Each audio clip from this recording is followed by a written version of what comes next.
우리 할머니 할아버지들 자식 걱정해서 자식들한테 잔소리한들 자식들이 귀담아 듣습니까? 챙겨나면 귀담아 들어야 안 들어요? 뭐 한다 그래? 노망 떤다 그러지. 우리 엄마 아는 것도 없고 무식한데 웬 챙겨를 이렇게 하느냐고 엄마나 잘하라고 그러고 구박하죠. 그러니까 지금 우리 할머니 할아버지들도 자식 걱정할 때가 아니야. 이제는 누구 걱정해? 내 남은 여생을 어떻게 의미 있고 행복하게 지낼 것이냐, 그거 하나. 나 자식한테 부담 안 주고 내 속 썩이는 거, 나 하나 속 안 썩이고 나 혼자 행복하게 사는 게 진짜 그 좋은 거예요. 자식들에게 사업자금이다, 결혼자금이다, 이렇게 다 해주는 것이 당연한 걸까요? 내 모든 걸 다 바쳐 자식에게 다 주었을 때 자식들이 우리 부모님들께 더 잘하던가요? 그저 사랑으로 밀어주고 끌어주면 되는 줄 알고 해온 것들 때문에 비참한 노후를 보낼 수 있습니다. 이렇게 다 퍼주고 자식에게 기대감을 갖는다면 나중에 자신만 큰 상처를 받을 수 있습니다. 사람은 빨리 배신하는 자와 늦게 배신하는 자가 있을 뿐이라는 말이 있습니다. 자식도 그 예외가 아닙니다. 자식을 지원해 주는 것은 당연한 것이 아닙니다. 이 모든 것을 당연하다고 여겼다면 지금 당장 그 생각들을 버리셔야 합니다. 자식에게 금전적으로 지원해 주지 마세요. 아니, 평소부터 애초에 돈이 없다고 말하시는 편이 낫습니다. 철저하게 자신의 재산을 숨기세요. 이왕이면 자식이 어릴 때부터 숨기는 것이 좋습니다. 이미 말을 했다면 이건 내 노후자금이니 내 노후자금은 넘볼 생각하지 말라고 솔직하게 얘기하세요. 어릴 때부터 아들아 너는 이 집을 물려줄게, 딸아 너는 내가 가진 주식을 물려줄게와 같은 구두 약속도 절대 하지 말아야 합니다.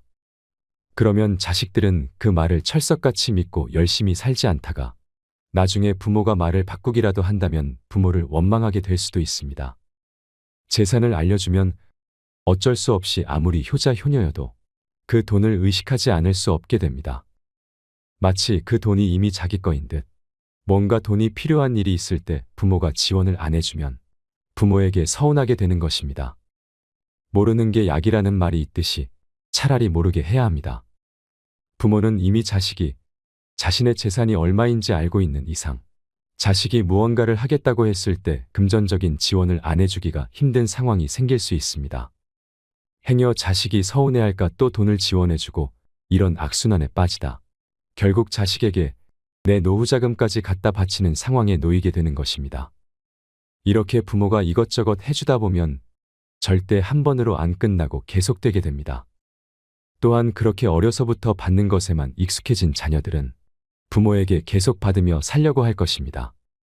부모에게 손 벌리는 것이 가장 쉽고 편한 게 되어 버렸기 때문입니다. 황창현 신부님께서는 우리나라 부모들이 잘못하고 있다고 합니다. 자식을 잘못 키우고 있다고 합니다. 너무 맹목적인 사랑을 하면서 그게 교육인 줄 잘못 알고 있다고 하지요.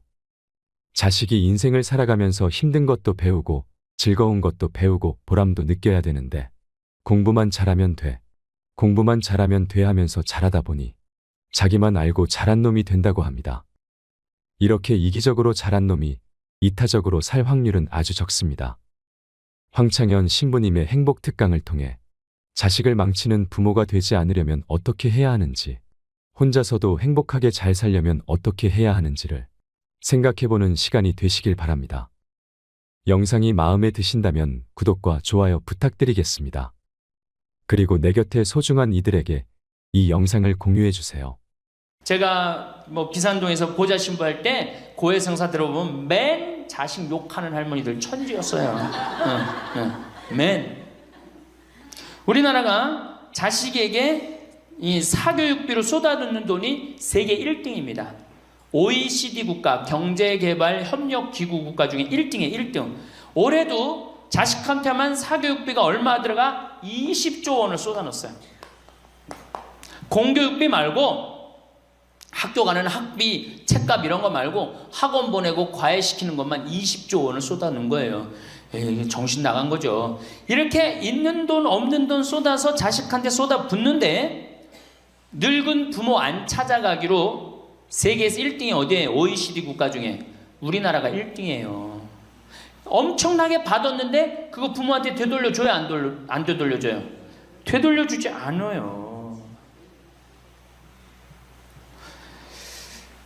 이게 받아만 한 자식은요 줄 모릅니다. 받아만. 근데 우리나라 부모님들이 교육을 정말 잘못하는 게 뭐예요? 초등학교, 중학교, 고등학교, 대학교, 대학원, 장가 갈 때까지 어떻게 해? 다 해줘. 자기 허리 휘는 거 모르고. 미국은요 10살이 돼 애가 10살이 되면은 동네에서 얘네들은 16살이면 운전면허증을 딸 수 있어요. 16살이면.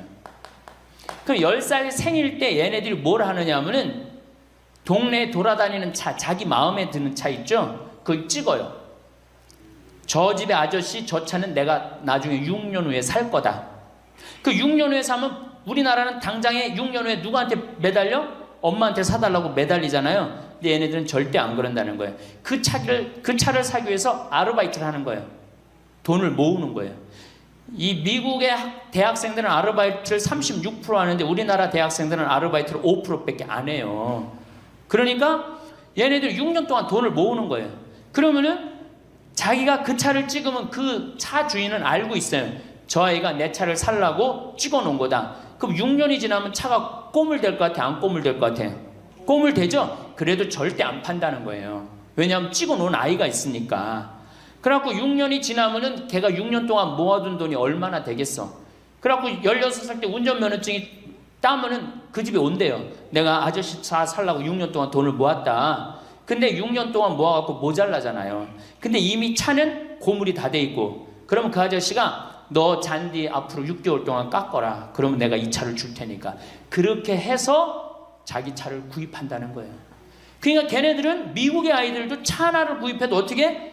아무리 부잣집 아이들 때더라도 다 자기가 아르바이트해서 하는 거예요. 그 16살만 되면 독립한다고 생각을 해요. 차 자기가 구입하죠. 집도 자기가 구입합니다. 결혼해서 살 집도 자기가 돈 벌어서 다 해요. 그리고 여자를 데리고 오지 우리나라처럼 일단 여자 데리고 오면 부모님이 집 얻어주는 이 기가 막힌 거죠. 여러분들 우리나라 60대 되신 부모님이 자식 뒷바라지 책임져 주는 비율이 83%예요. 그러니까 대부분의 할머니 할아버지들이 60이 돼도 누구 뒷바라지 해주느냐고 허리가 혀? 자식들 뒷바라지 안 하고 허리가 쉬는 거예요. 우리 집에 캐나다 원어민 선생님, 수원에 있는 중학교 영어 원어민 선생님이 일주일 동안 우리 집에 와서 농사를 배웠어요.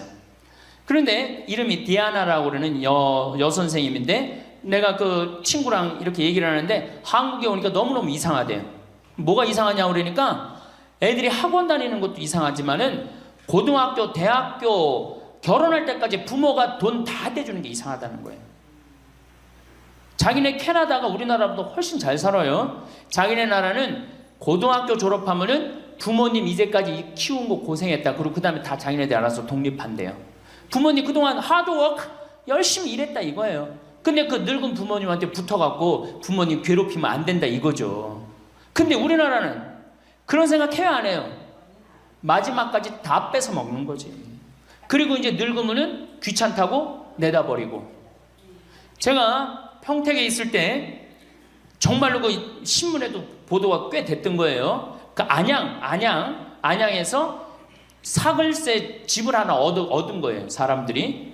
그래갖고 미리 짐부터 붙인다고 그랬는데 짐이 하나 왔어. 큰 짐이 왔는데 짐을 짐이 왔는데 뭐 사람도 없고 그러는데 그 짐 안에서 이상한 소리가 나갖고 열어보니까 할머니를 그 안에다 넣고 붙인 거예요. 할머니를. 그래갖고 아니 도대체 어떻게 된 거냐? 자식이 누구냐? 이름을 밝히질 않는 거예요. 자기 아들이 공무원이거든. 그러니까 밝히지 않는 거. 자, 그 자식 생각한다고. 그거는 여러분들 자식 교육이 아니에요. 그런 자식 살아서 뭐 할 건데.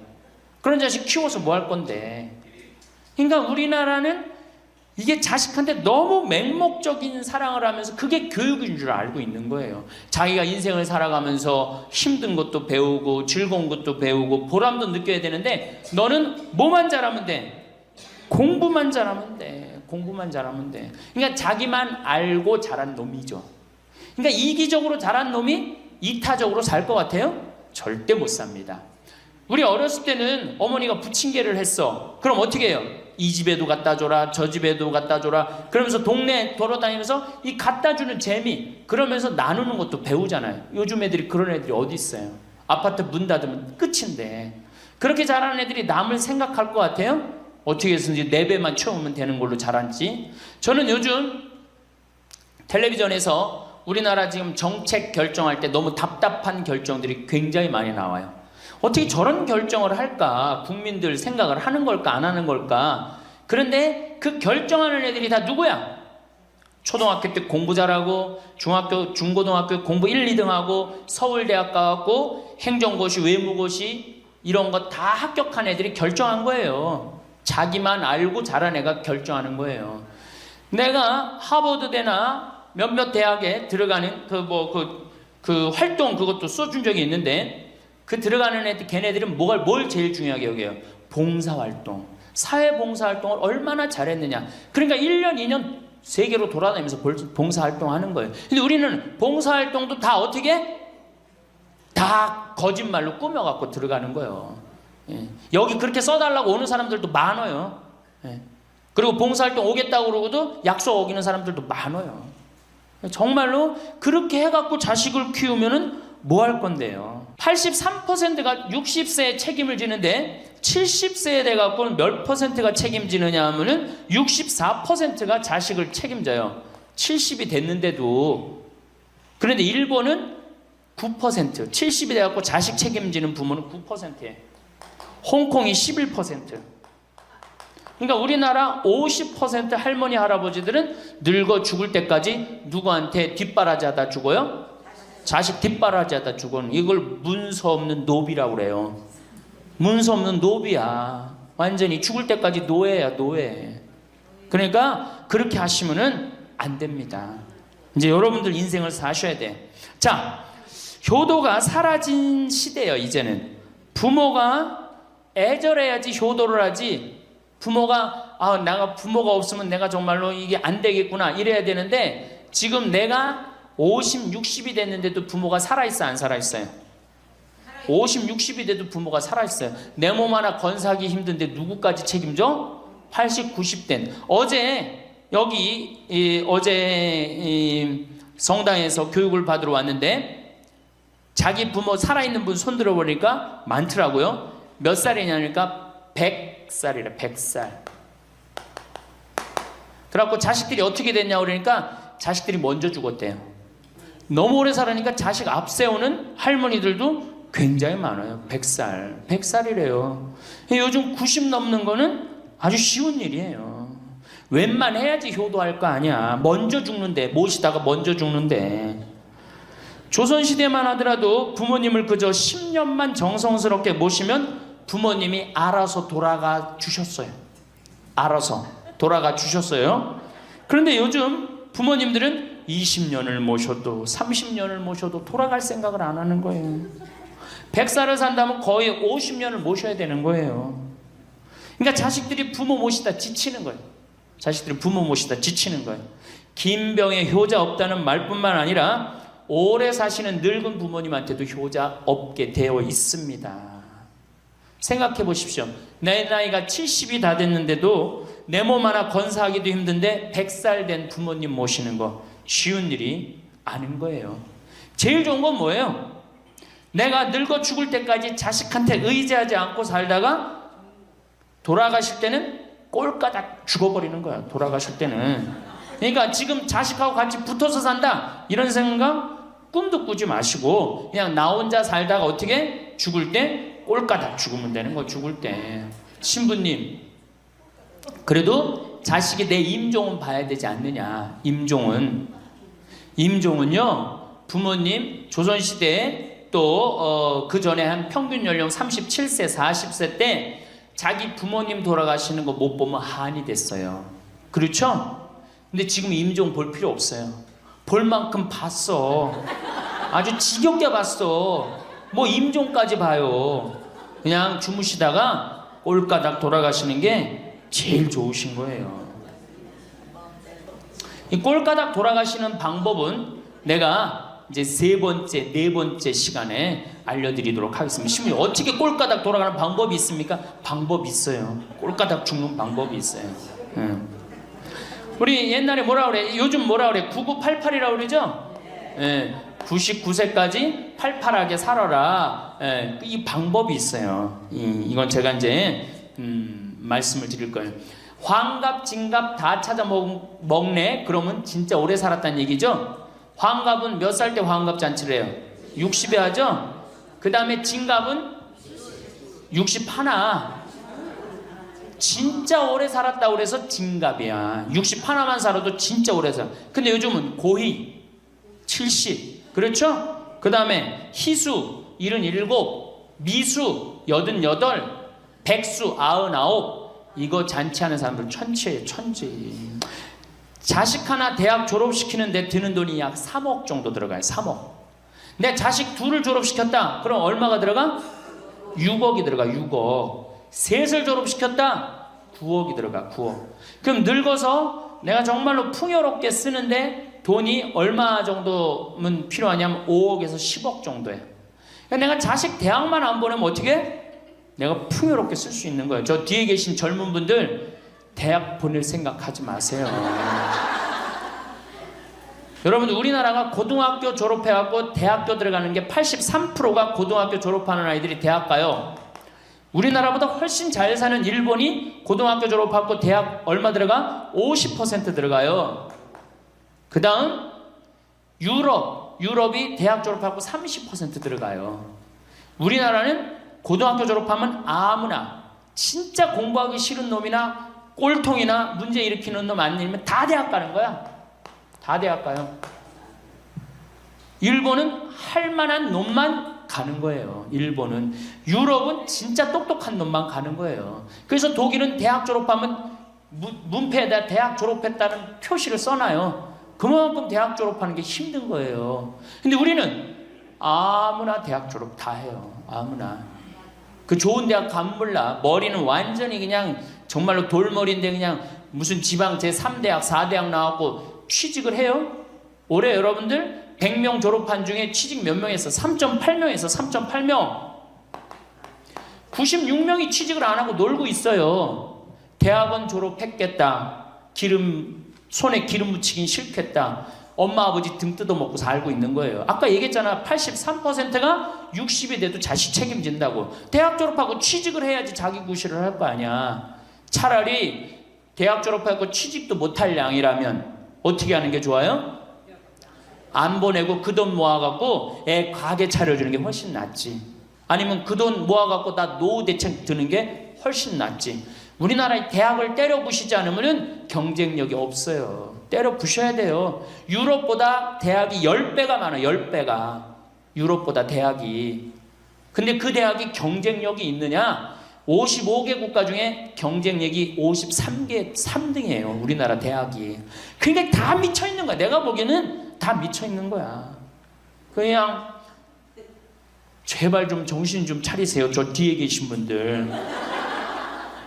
앞으로 몇 년 남아있어요? 70년 남아있어요. 있는 돈 없는 돈 자식한테 쏟아낼 게 아니에요. 우리 할머니 할아버지들 자식 걱정해서 자식들한테 잔소리한들 자식들이 귀담아 듣습니까? 챙겨나면 귀담아 들어야 안 들어요? 뭐 한다고 그래? 노망 떤다고 그러지.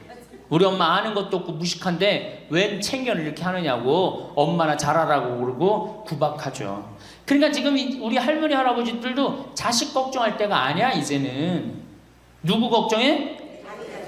내 남은 여생을 어떻게 의미 있고 행복하게 지낼 것이냐. 그거 하나. 나 자식한테 부담 안 주고 내 속 썩이는 거, 나 하나 속 안 썩이고 나 혼자 행복하게 사는 게 진짜 그 좋은 거예요.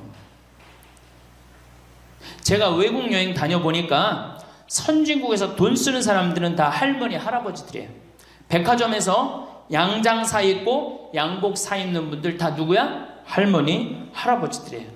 내가 뭐 프랑스 파리 쌍젤리제 거리, 그 다음에 이탈리아 나보나 광장 이런 데 다 다녀보잖아요. 밤에 누구만 돌아다녀요? 할머니 할아버지들만 돌아다녀요. 거기서 다 팔짱 끼고 나와서 와인 마시고 맥주 한 잔 마시고 그리고 들어가세요. 우리나라 명동 밤거리에 누구만 돌아다녀요? 젊은 애들만 돌아다니죠? 할머니는 그 시간에 뭐해? 뒷방에 쥐처럼 웅크리고 있는 거예요. 정말로. 그래갖고 명동에 나가면 할머니들, 할아버지도 구경할 수 없는데 탑골공원에 가보면 할머니들이 거기서 뭐하고 비둘기하고 놀고 있잖아. 놀아주는 사람도 없으니까 비둘기하고 놀아주고 있는 거예요. 제발 그러지 마시고 가지고 있는 거 쓰고 돌아가세요. 쓰고. 그리고 제발 다니세요. 그리고 우리 할머니들 지금 오늘 1박 2일 이렇게 나와주는 거 이거 며느리한테 굉장히 좋은 거예요. 나 며느리랑 산다 한번 손 들어봐. 며느리랑 사는. 며느리랑 사는 분은 가능한 한 집에서 자꾸 나가주는 게 좋은 거예요. 하루라도 집을 비워주는 게 며느리가 좋은. 생각해봐. 30년 40년 시어머니하고 같이 산다고 생각을 해봐요. 아침부터 저녁까지 그냥 얼굴 마주보고 산다고 생각해봐. 얼마나 힘들어. 귀에 있을 때마다 뭐 해주는 게 좋아? 나가주는 게 좋은 거예요. 그러니까 가능한 한 나가 돌아다니고, 예? 아침에 해 뜨면 집에 나와갖고 해 지면 집에 이제 들어가는 거, 그게 좋은 거예요. 그래갖고 청승맞게 탑골공원 그런 데 가면 안 되고 이런 데 그냥 노인대학. 우리 천주교가 진짜 잘하는 게 뭔지 아세요?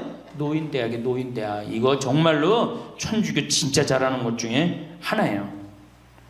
우리나라 경제가 왜 안 돌아가는 줄 아세요? 할머니 할아버지들이 돈을 안 써서 경제가 안 돌아가는 거예요.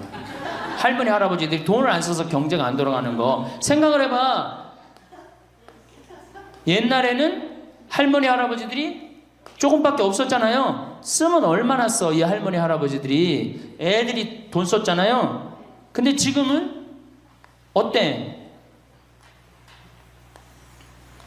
이렇단 말이야. 이 500만 명이 돈을 안 쓴단 말이야. 돈을 왜 안 써? 돈을 왜 안 쓰냐면은 내가 가지고 있는 집 이거 누구한테 물려주려고 안 쓰는 거야? 자식한테 물려주려고 안 쓰는 거야. 이거 은행에다 맡기고 이거 쓰면은 우리나라 경제 돌아갈 것 같아? 안 돌아갈 것 같아요?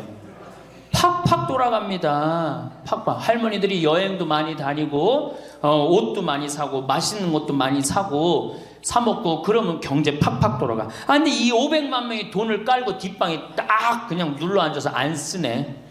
그러니까 경제가 안 돌아가는 거예요.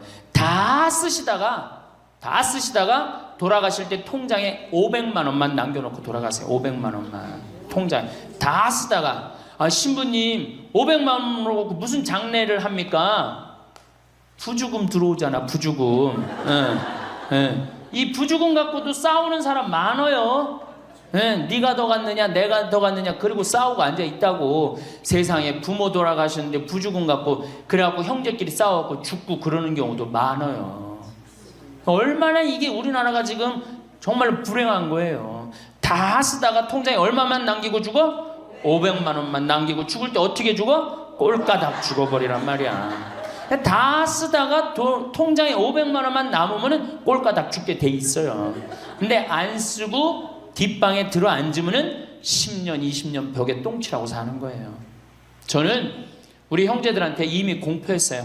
어머니가 돌아가시든지 아버지가 돌아가시든지 부주금 들어오면 형제들이 한 푼도 손 못 댄다. 그거 내가 다 가지고 과원이나 양론에 집 한 채 져준다. 어머니 이름이나 아버지 이름으로. 얼마나 멋있어. 그렇게 멋있게 살다가 가야 되지 않아요? 이건 죽으나 사나 내 자식밖에 모르고 사니 이게 얼마나 나라가 빡빡하고 답답해요. 우리나라 그냥 다른 빌 게이츠 240억 달러를 사회에 기증해놨잖아요. 우리나라는 어떻게 한 푼이라도 더 자식한테 재산, 돈 많은 사람들이 재산 자식한테 더 준다고 편법 쓰고 불법 쓰고. 정말 얼마나 답답해요. 우리 할머니들은 다 쓰다가 통장에 500만 원만 남기고 죽든지, 만약에 죽으려고 그랬는데도 아직도 돈이 남았다 그러면은 본당 신부한테 갖다 줘. 여러분들 한신부한테 갖다 주란 말이야.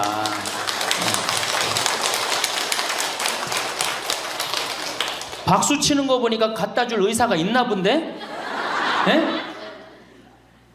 제발 자식한테 주는 게 절대 훌륭하게 사는 게 아니에요. 자식들은 지가 알아서 살고 나는 마지막에 이제껏 하느님한테 빌려 썼으니 하느님의 영광을 위해서 가난하고 어려운 이웃을 위해서 희사하고 가는 거예요. 그렇게 살아야지 우리나라가 복지국가가 되고 선진국가가 되는 거예요. 부자 부모가 돌아가면은 국가 재산의 반은, 본인의 재산의 반은 국가가 갖고 가, 써보지도 못하고, 나머지 반은 네가 더 갖느냐 내가 더 갖느냐 형제끼리 싸워갖고 원수가 돼갖고 서로 만나지도 않아요. 네, 만나지도 않아요. 근데 가난한 집 부모가 돌아가면은 이제 우리 부모 돌아갔으니까 우리밖에 안 남았다, 서로 나눠 가질 것도 없으니까 싸우지도 않고 어떻게 우애가 더 좋아진단 말이에요. 그걸 누가 만들어? 여러분들이 결정하는 거예요. 지금 아까 물어보니까 뭐 4억 5억 아파트 한 채에 뭐 4억 5억, 야, 그 돈 남겨놓으면 자식이 좋아할 것 같아요? 서로 원수됩니다. 원수돼요. 그러니까 다 쓰다 돌아가세요. 냉면 먹고 싶으면 큰아들이 사줄래나 둘째 아들이 사줄래나 막내딸이 사줄래나 여름 내내 기다렸는데 한 놈도 와서 안 사줘. 그 억울해 안 억울해? 아니 냉면이 얼마나 한다고? 5,000원이면 사 먹잖아요. 그럼 내 돈 주고 내가 가서 사 먹으면 되는 거를 큰아들이 사줄래나 둘째 아들이 사줄래나 막내딸이 사줄래나 그걸 기다려. 그렇게 청승을 떨고 살아요. 내가 가서 내가 사 먹으면 되는 걸. 근데 평생 나를 위해서 써봤어 안 써봤어? 이젠 써보세요. 나를 위해서 쓰는 연습을 하세요. 그래야지 나라 경제가 돌아가는 거예요. 나무는 뿌리가 썩으면은 나무는 튼튼하지 못해요. 열매는 맺을 수가 없어요. 근데 우리나라는 지금 뿌리 썩어요 안 썩어요? 노인이라는 뿌리, 부모라는 뿌리가 썩잖아요. 그러니까 나무가 튼튼하겠어요? 열매가 튼튼하겠어요? 이 열매들 내가 보기에는 요즘 중고등학교 젊은 애들 다 썩었다고 표현하면 좀 과할지 모르지만 내가 보기엔 96%는 대학까지 졸업하고도 놀고 앉아 있어요. 그러니까 제발 여러분들 그렇게 하지 마시고, 그렇게 할 양이라면 차라리 내가 남은 인생 이제까지 자식 고생시켰고 자식 공부 안 하냐고 고생했죠. 그렇죠? 그 다음에 노동해내냐고 고생했지. 이제 65세 넘어서 인생이 휴가 기간 아니야. 휴가라면 휴가를 멋있게 쓰다가 죽어야 될 거 아니에요. 이제 우리 할머니 할아버지는 휴가 아니야 지금? 휴가죠? 휴가라 오늘 여기 1박 2일 동안 온 거 아니에요 여기 지금? 그렇죠? 근사하게 살다가 멋있게 살다가 죽을 때는 통장에 500만 원 남겨놓고 죽을 때는 어떻게? 꼴까당. 감사합니다. 황창현 신부님의 강의가 어떠셨나요? 영상을 보신 분들 중에는 나는 이렇게까지 해줬는데 자식들은 왜 내가 해준 만큼 해주지 않지라고 생각하며 자식과의 관계가 파탄에 이른 부모님들도 있을 것입니다. 물론 이것을 자식 탓으로만 보기는 어렵습니다. 요즘 강남 아파트들 중에서 빚 없이 산 집이 없다고 합니다. 전세집을 구하러 다니다 보면 그렇다고 하는데요. 그 이유가 예전에 무리한 대출로 집을 산 사람들이 있어서이기도 하지만 돈 많은 할아버지 할머니들이 집을 두어 채 사두시고 자식들에게 하나씩 물려주려다 생긴 일이라고 합니다. 하지만 이렇게 할 경우 세금이 문제가 되기에 작년쯤 하나 두 개 정도는 증여를 많이 하셨다고 합니다. 그렇게 자식들 이름으로 넘겨주니 자식들이 다니던 회사를 관두고 다른 사업한다고 증여받은 집을 대상으로 담보대출을 받았답니다. 이외에도 아버지 공무원 연금으로 빚잔치한 아들 이야기가 있습니다. 이 아들은 그 귀하디 귀한 아버지 연금을 빌리기 전에 자기가 나중에 돈을 벌어 부모를 다 모시겠다고 말했답니다. 결과는 어땠을까요? 당연히 아들은 그 약속을 지키지 않았습니다. 사람 욕심이란 게 참으로 무섭습니다. 이런 경우 말고도 내 노후 자금을 탈탈 털어 2억을 현금으로 주면서 결혼시킨 집도 있고 여러 가지 안 좋은 케이스들이 많습니다. 부모야 자식을 생각하는 마음에, 그리고 자식이 좀 더 쉽고 편하게 살라는 마음으로 그러시겠지만 그런 좋은 마음이 오히려 자식에게는 독이 될 수도 있습니다. 그러다가 부모 자식 간에 싸움이 나기도 한답니다.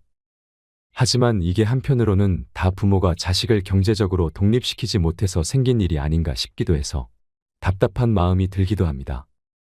부모님들께 감히 말씀드립니다. 자식들을 향한 맹목적인 애틋한 마음은 그만 접어두시고 힘들게 산다 하더라도 너무 주지는 마세요. 돈 벌기 어려운 거 알아야 부모 돈도 어려운 줄 안답니다. 저는 이것에 100% 공감합니다. 자립심을 길러주지 않고 돈만 주게 된다면 그 돈 소중한 줄 모르고 막 쓰고 다니다가 계속 부모에게 손 벌리는 경우가 부지기수입니다. 혼자서도 행복하게 잘 살려면 우리는 다음과 같은 것들을 준비해야 합니다. 첫째로, 우리는 혼자 있을 때도 할 수 있는 취미가 필요합니다. 할 게 없으니 다른 사람에게 관심이 가고 의존하게 되는 것입니다. 할 게 있다면 오히려 내 삶을 즐기기 바빠 자식들이나 다른 사람의 연락이 귀찮아질 수도 있습니다. 그만큼 하루를 재밌게 살 수 있습니다. 만약 자식들이 아니라 이런 취미 생활을 같이 할 수 있는 친구들이 있다면 더 만족한 삶을 살 수 있습니다. 둘째는 경제력입니다. 돈이 없다면 이런 취미를 만드는 것도 힘들어지게 되고 뭘 하려고 해도 할 수 있는 것이 없어지기 때문에 경제력은 굉장히 중요한 요소 중 하나입니다. 이러한 이유 때문에 더더욱 내 재산을 다 퍼주며 자식에게 지원을 해주지 않는 것이 현명합니다. 사실 나이가 들수록 돈을 벌기가 힘들어질 수도 있습니다. 그렇기 때문에 한 살이라도 젊을 때 모은 돈들을 자식에게 주지 말고 잘 아껴가며 생활하는 것도 중요합니다. 세 번째는 건강입니다. 건강하지 않다면 사는 것이 서러워집니다. 건강은 노후에는 필수적인 요소이며 앞으로도 많이 강조를 드리려고 합니다. 건강해야 취미도 만들고 하고 싶은 것을 할 수 있습니다. 건강은 아무리 강조해도 지나침이 없습니다. 우리 부모님들 아무리 힘든 일이 있더라도 꼭 건강만큼은 챙기셨으면 좋겠습니다. 오늘은 자식에게 기대지 않고 노후에 행복하게 지내는 법에 대해 이야기를 드렸습니다. 부모님들은 내가 낳은 자식은 절대 배신 안 할 거라고 하지만 이렇게 자식에게 내 인생이 좌지우지되게 놔두는 것보다 내가 혼자서도 잘 사는 방법들을 조금씩 연습해 보면 어떨까요? 이상으로 책틀맨이었습니다. 지혜를 쌓는 당신의 오늘이 아름답습니다. 더 좋은 영상으로 찾아뵙겠습니다. 한 잔 따라 드리면서 할아버지 왜 밥 세 끼를 집에서 먹느냐? 한 끼 노인정 가서 먹어라. 아니, 노인정 가서 친구들하고 고스톱도 치고 바둑도 두고 그러면 치매도 안 걸리고 그렇게 전심 한 끼 나가서 먹으면은 며느리도 아침 다 상 치고 난 다음에 학부형도 만나고 친구들도 만나고 아니 며느리가 무슨 징역 사는 것도 아니고 아침 점심 저녁 세 끼를 다 차려줘야 되니 얼마나 힘드냐. 그랬더니 이 할아버지 저한테 화를 내는 거예요. 신부님 난 노인정 가기 싫다는 거예요. 아니 왜 노인이 노인정 가기 싫으냐. 그랬더니 이 할아버지가 저한테 명언을 했어요. 무슨 명언을 했냐면 형들이 심부름을 시켜서 가기 싫다는 거예요. 그래서 노인정 가기 싫다는 거예요. 얼마 전 하나투어에서 난리가 났다고 합니다. 96살 먹은 할아버지가 배낭여행을 신청한 것입니다. 하나투어에서 이 사태를 어떻게 해야 하나 고민하다가 할아버지한테 전화를 했습니다. 할아버지 96세는 배낭여행이 안 됩니다. 그랬더니 할아버지께서 화를 내시면서 걱정하지 말아라. 난 아들하고 가니까 우리 아들이 다 잘해줄 거다 하더랍니다. 그러자 여행사와 아들이 몇 살이신데요 했더니 우리 아들은 이제 70살이요. 애기요 애기라고 말하셨다지요. 우리는 앞으로 살아갈 날이 많습니다. 21세기는 노인의 시대라는 말이 있지요. 그러니 지금부터라도 노후를 잘 준비해 나가야 합니다. 황창현 신부님께서는 나중은 없는 거라고 말하십니다. 인생은 기다려주지 않는다고 하지요. 나중에 언제 쓰려면 언제 써. 지금 써야 돼 라고 말하십니다. 황창현 신부님한테는 마지막 죽음을 앞둔 분들, 많은 암 환자들이 찾아온다고 하는데요. 그런데 90대는 찾아오지 않고 대개 60대 신분들, 50대 후반분들이 많이 찾아온다고 합니다. 그럼 이분들이 이런 얘기를 한다고 합니다. 신부님 저 30년 동안 토요일 일요일도 없이 휴가도 없이 뒤도 안 돌아보고 앞만 보고 살아왔습니다. 이제 돈도 많이 벌었고 자식도 다 키워놔서 이제서야 호강하려고 마음먹었는데 그래서 이제 여행도 다니고 그러려고 그러는데 밥 좀 먹으면 속이 이상해서 병원에 가보니까 암이라고 하네요. 몸에 다 퍼졌는데 3개월밖에 안 남았답니다. 신부님 돈은 있는데 저한테는 이제 시간이 없어요. 3개월밖에 안 남았대요 했답니다. 그런데 이런 분이 한둘이 아니라는 겁니다. 그래서 그분들이 마지막으로 하는 얘기가 뭐냐 하면 젊었을 때 그럴 수 있었는데 젊었을 때 여행 다닐 수 있었고 젊었을 때 좋은 일 할 수 있었고, 젊었을 때 쉴 수 있었는데, 왜 나한테 그렇게 가혹하게 했는지 모르겠다고. 그렇게 바보같이 살다가 결국 암으로 세상을 떠난다고 그러면서 신부님 강론이 그전에는 구구절절이 안 들어왔는데 암에 걸려보니까 왜 신부님이 갈비 먹고 싶으면 지금 사 먹으라고 얘기하는지 이제 알 것 같다고 말하며 눈물을 흘렸다고 합니다. 그런 분들에게는 더 이상 시간이 없습니다. 그래서 인생은 기다려주지 않는다고 하나 봅니다. 노후의 후회로 눈물을 흘리는 분들을 보면서 우리는 참 많은 걸 깨달을 수 있습니다. 이 영상을 보고 계신 여러분들도 내게 주어진 매일의 시간을 오늘이 내일 같고 내일이 오늘 같고 무료하게 그렇게 허비하면서 살지 않으셨으면 좋겠습니다. 오늘을 뜨겁게 사세요. 오늘을 행복하게 사세요. 황창현 신부님의 행복특강을 통해 인생의 지혜, 노년의 지혜를 찾는 시간이 되시길 바랍니다. 영상이 마음에 드신다면 구독과 좋아요 부탁드리겠습니다. 그리고 내 곁에 소중한 이들에게 이 영상을 공유해 주세요. 21세기는 여성의 시대입니다. 여성이 깨어나야 정말로 우리 사회가 건강해지고 우리 나라도 건강해지고 가정도 건강해지고 교회도 건강해집니다. 근데 여성들이 깨닫지 못하는 게 있어요. 지금 내 자식을 잘 키우면 늙어서 호강할 거라는 무의식 속에 착각이 있습니다.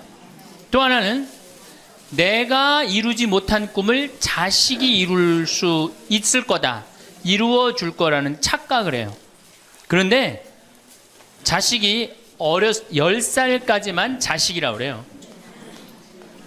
10살 넘어서부터는 뭐예요? 자기 의견이 있고 자기 생각이 있고 자기 주장이 있으면서 떠나가기 시작하죠. 떠나가고 계속 떠나가는 거예요. 끝까지. 나이를 먹으면 먹을수록 가까워지는 게 아니라 어떻게 돼요? 나이를 먹으면 먹을수록 점점 멀어지는 게 자식입니다. 그러니까 21세기에 이 노인의 시대가 이제 도래를 했습니다. 불란서는 120년 만에 고령화 사회로 진입을 합니다. 근데 우리나라는 26년 만에 진입을 해버려요. 무슨 얘기냐? 지금 50, 60, 70대 되신 분들 이제 안 죽고 그대로 가는 거예요. 네. 그냥 불란서는 120년 동안 고령화 사회가 되면서 조금 죽었다가 보충되고 죽었다 보충되면서 조금씩 늘어났는데 우리는 그대로 이제 안 죽으면서 그대로 다 같이 가는 거예요. 이게 큰일이죠. 그럼 왜 안 죽느냐? 칫솔하고 페니실린 때문에 안 죽는다고 그래요. 칫솔. 이 칫솔이 나오기 전에는 이들이 다 상하니까 먹지 못하니까 빨리 죽잖아요. 근데 지금은 칫솔이 있어갖고 보통 60, 65살까지 가고 그 다음에 또 이제 해 느니까. 그러니까 안 죽는 거예요. 영양 잘 공급되겠다. 페니실린이 있어갖고 뭐 병 들면 금방 고치겠다. 안 죽는 거예요. 얼마나 안 죽느냐? 지금부터 제가 하는 얘기를 잘 들으시기 바랍니다. 제가 경기도 광주 능평 성당에 본당 신부로 있을 때 87살 먹은 루시아 할머니가 있었어요. 근데 이 할머니가 6.25 때 남으로 넘어왔어요. 근데 6.25 때 남편이 세상을 떠났어요. 그리고 아들 둘을 서울대 고대 상경대학을 졸업을 시켰어요. 혼자서 이렇게 아들들을 둘 다 은행장을 하고 있고 얼마나 할머니가 출세를 했어요. 그런데 이 할머니하고 아들 출세한 건 전혀 상관없어요. 이 할머니가 77부터 방에 들어누웠어요. 그러니까 10년 동안 방에 들어놓으면 무슨 생각밖에 안 들어요. 외롭고 정말로 아침부터 밤중까지 가만히 들어놓여 있는데 무슨 삶의 낙이 있겠어요. 살 만큼 살았는데. 그러면 내가 이제 할머니 손을 꼭 붙잡고 뭐라고 그러냐면, 할머니 걱정하지 마세요. 내가 성당 가서 어떻게 좀 해볼 테니까 걱정하지 마세요. 제가 그렇게 이제 할머니하고 봉송체를 한 6개월 동안 했는데 6개월 만에 아들이 밤에 전화가 왔어요. 신부님, 우리 어머니 돌아가실 것 같다는 거예요. 왜 그러냐 그러니까 화장실에서 넘어져갖고 갈비뼈 2대가 부러진 거예요. 근데 이 할머니가 87인데 몸이 말랐어요. 그냥 갈비뼈 2대 부러지면은 그 나이에 똑 부러졌다 그러는데 거의 즉사예요. 80 넘어갖고 뼈 부러지면 뼈가 안 붙어서 죽는 경우가 되게 많거든요. 그래서 내가 이제 병자 가방을 들고 쫓아갔어요, 할머니한테. 그랬더니 할머니가 막 숨을 몰아 쉬더라고요. 그래도 제가 보좌 신부를 16,000명, 13,000명 이런 데 보좌 신부도 하고 본당 신부도 한 4,000명, 5,000명 해갖고 하도 병자 성사를 많이 해갖고 딱 보면 알아요. 3개월 갈 거다, 한 달 갈 거다. 그래서 내가 아들한테 그래요. 한 3개월 갈 것 같으니까 3개월 정도 준비하라. 그럼 3개월에 어김없이 딱 가는 거예요. 근데 그 할머니를 딱 보는데 그날을 못 넘기겠더라고요. 그래서 이제 할머니 손을 붙잡고 할머니 나하고 오늘 못 넘길 것 같으니까 나하고 총 고해성사 하자. 할머니 하느님이 열심히 믿었고 좀 아들들 훌륭하게 잘 키웠고 매일 그렇게 묵주기도 했으니까 내 생각에는 할머니 직천당이다. 오늘 돌아가시면 바로 오늘 하늘나라 올라가시는데 가면은 요셉 성인도 보고 베드로 성인도 보고 싶은 남편도 보고 성모님도 보고 예수님도 보고 내 안부도 전해줘라. 바로 가니까. 네.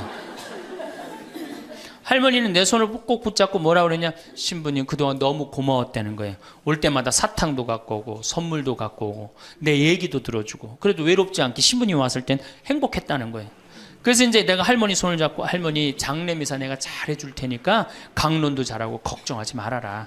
하여튼 직천당 가서 이제 안부도 전해주고 내가 강론 잘해줄 테니까 걱정하지 말고 잘 가셔라. 할머니는 그동안 너무너무 고마웠다. 그러면서 이제 서로 손을 꼭 잡고 죽기로 이제 합의를 이제 봤어요. 이제.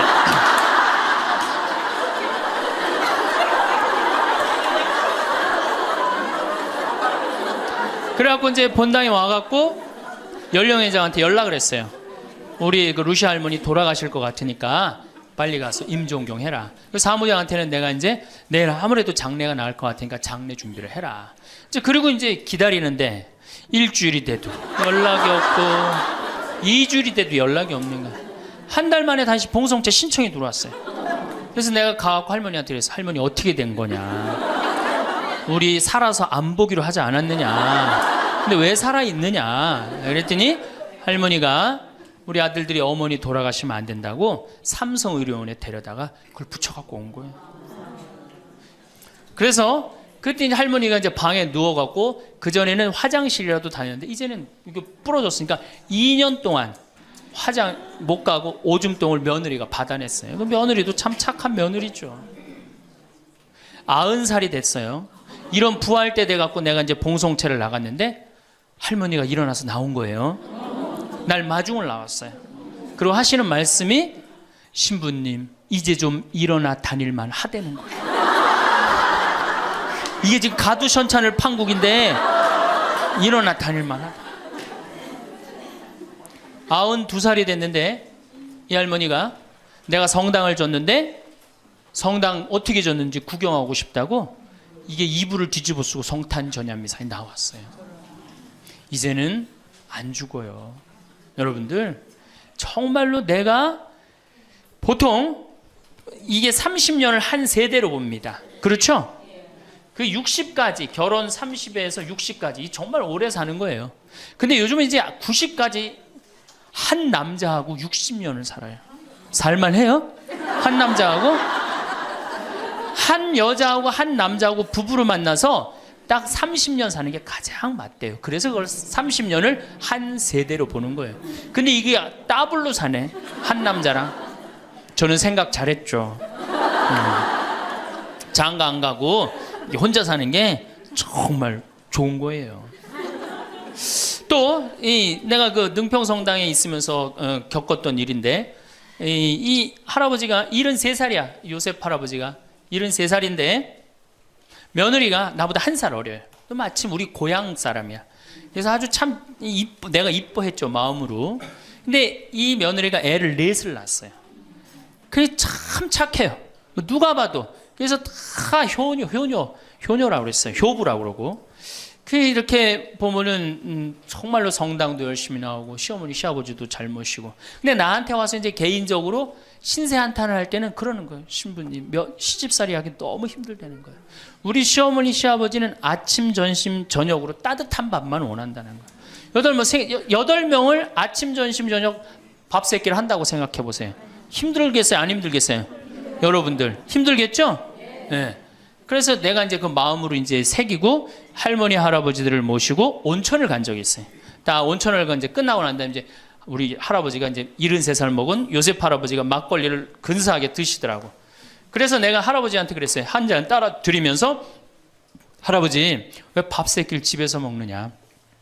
한 끼 노인정 가서 먹어라.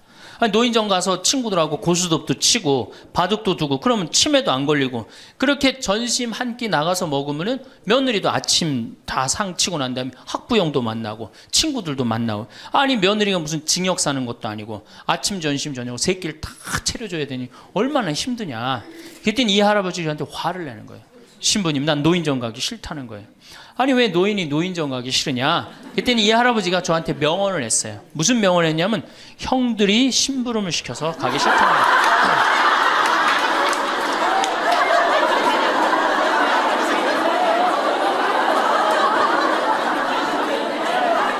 아니 무슨 73세 형들이 심부름을 시키냐. 그랬더니 아 신부님 모르는 소리 하지 마세요. 자기가 딱 나타나면은 술 받아와라, 라면 끓여라, 그런다는 거예요. 그래서 노인정 가기 싫다는 거예요. 제가 그때 너무 충격을 받아갖고 벌써 5년 전 얘기예요. 수원에 있는 아버지한테 가서 물어봤어요. 아버지 노인정 가세요. 그때 아버님이 73이셨어요. 아버님 노인정 가세요 안 가세요? 그랬더니 안 간다고 화를 내시더라고요. 아니 왜 노인정, 집에는 우리 어머니 아버지만 살고 자식들은 한 1km 반경에 떨어져서 살거든요. 왜 안 가시냐고. 그랬더니 우리 아버님 하시는 말씀이 형들이 청소시켜서 가기 싫다.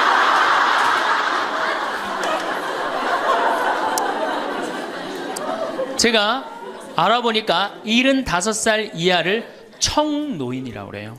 청년 노인이라는 거예요. 청년 노인. 이제 안 죽어요. 제가 여기 3년 전에 수원 고등동 성당에 95살 먹은 할머니가 오셔갖고 래프팅 하고 가셨어요. 배 타는 거 있죠? 그래서 내가 그때 그랬어. 할머니 참 죽기 전에 이렇게 래프팅도 하고 하니까 너무 좋다고. 그랬더니 그 할머니가 나도 원이 없다고, 이렇게 이 나이에 래프팅, 배 타고 강에 래프팅을 했다고. 작년에 97인데 또 와서 또 하고 갔어요. 그러니까 여러분들 100살 산다는 거 지금 막연한 얘기가 아니에요. 여러분들 100살 산다는 게 확실하게 여러분들은 앞으로 남은 인생이 50년 남아있어요. 이렇게 오래 살 줄 모르고, 지금부터 이제 중요한 얘기예요. 지금부터 잘 들어요. 지금부터 이렇게 오래 살 줄 모르고 있는 돈 없는 돈 자식한테 다 물려줬어. 얼마를 물려주느냐, 이게 이제 큰일이에요. 자식 대학 하나 졸업시키는데 2억 5천 들어갑니다. 둘 졸업시키면 5억이에요. 부부가 은퇴해서 죽을 때까지 우리가 지금 필요한 현금이 5억이에요. 자식 둘 대학만 안 보내면 뭐예요? 딱 노후 대책 연금 딱 확보하는 거예요. 그런데 우리가 지금 자식들 정말로 보낼 애들을 대학에 보내느냐. 지금 여러분들 20대 실업자가 100만 명이 넘어요. 걔네들 다 대학 나온 애들이에요. 독일은요, 얘가 똑똑하고 안 똑똑하고 중학교 때 갈라버려요. 그래서 대학 나오는 사람 별로 없어요. 그리고 중학교 때 머리 나쁜 놈은 어떻게 해? 아니 기술 배워갖고 기술을 배워갖고 월급 별 차이 없어요. 근데 우리는 돌머리든 돌머리가 아니든 다 대학을 가잖아요. 그러니 이름으로 대학은 나왔고 기름칠하는 일을 하기 싫고 그 취직을 안 하는 거죠. 이걸 한량이라고 그럽니다. 한량. 그러니까 공장에는 일할 사람이 없고 실업자는 흘러넘치고, 그래서 공장에 일할 사람을 채우기 위해서 캄보디아, 베트남에서 사람들이 오고, 이게 우리나라가 망조로 가는 길 아닙니까? 여러분들 대학 공부할 애들이 사실은 몇 명이나 돼요. 그러니까 내가 깡통이야. 깡통인지 안 깡통인지 여기 지금 젊은 엄마들 꽤 왔는데 딱 보면 알아요, 몰라요? 알죠? 내가 정말로 1등을 하는 애인지 꼴등을 하는 애인지 금방 드러나잖아요. 여러분들이 포기를 못해서 그렇지. 이 깡통한테 있는 돈 없는 돈 다 쏟아붓어. 그래갖고 이 깡통이 천재가 되면 모르는데 겨우 원서만 넣으면 되는 대학을 나왔단 말이야. 그래갖고 취직을 못해. 그래갖고 놀고 있어. 근데 중요한 건 내 주머니가 이 깡통한테 쏟아 넣느냐고 내 주머니가 뭐가 됐어? 깡통이 돼 있어. 이 집 뭐 하는 집안이에요? 깡통 차는 집안 되는 거예요. 생각 잘 하셔야 됩니다. 태양은 두 번 아름다워요. 뜰 때 아름답고 질 때 아름다워요. 근데 태양은 제가 뜨는 태양을 아주 구름 한 점 없는 뜨는 태양을 보면 뜰 땐 후딱 떠버려요. 이상하게. 근데 질 때 보면은 참 하염없이 쳐요. 우리 인생하고 똑같아요. 우리도 태어날 때 귀한 대접을 받고 죽을 때 귀한 대접을 받아야 돼. 근데 태어날 때는 후딱 뜨는데 이게 죽을 땐 60부터 죽지도 않으면서 참 하염없이 진단 말이에요. 그러니 여러분들 이렇게 돈도 안 모아놓고 죽지도 않고 이 문제 심각하지 않아요? 황창현 신부님의 행복 특강이 어떠셨나요? 유튜브로 황창현 신부님의 강연을 한 번이라도 접하신 경험이 있으신 분들은 황창현 신부님의 매력에 빠져나오지 못하실 텐데요. 살짝 어설픈 듯 하면서도 그 순수함에 정감이 가고 재미나고 꼭 필요한 말씀을 해주신다는 생각에 하루에도 몇 개씩을 매일 듣는 분도 많으실 거라 생각합니다. 황창현 신부님께서는 주로 노년의 행복에 대해서 말씀을 하시는데 하나같이 귀에 꽂히는 말입니다. 아, 나도 나이 들어가고 있구나 하는 묘한 기분도 들지요.